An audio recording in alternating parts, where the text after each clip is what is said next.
বীরের বাজার থেকে আগত মার্জিয়াতুল, বীরের বাজার থেকে আগত মার্জিয়াতুল, তোমার বাবা লুৎফুর রহমান আমাদের প্রচার কেন্দ্রে তোমার জন্য অপেক্ষা করছে। এখানে অনেকে হারাই যায়।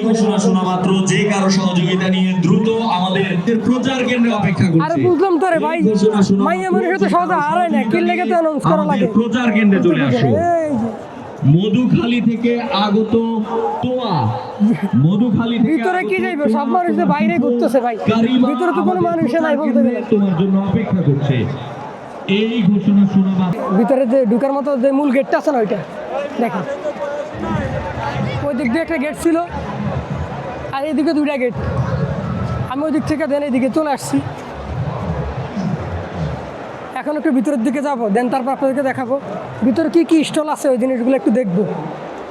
এখনও হাঁটতেছি ভাই, স্টিল 25 মিনিট হয়েছে, এমন একটা অবস্থা ভাই। মানে একটা জায়গাতে বসা আমি এখনও বুঝতেছি না। আচ্ছা দেখি খিদে লাগছে, আগে কী খাইতে পারি, খাবার খাইতে হবে। আমার অবস্থা খুবই খারাপ। আমি বিকেলবেলা বেরিয়েছি বাসা থেকে কোনো কিছু না খায়। আচ্ছা ঠিক আছে, আমি দেখি কী খাবার খেতে পারি, একটু ট্রাই করে দেখি।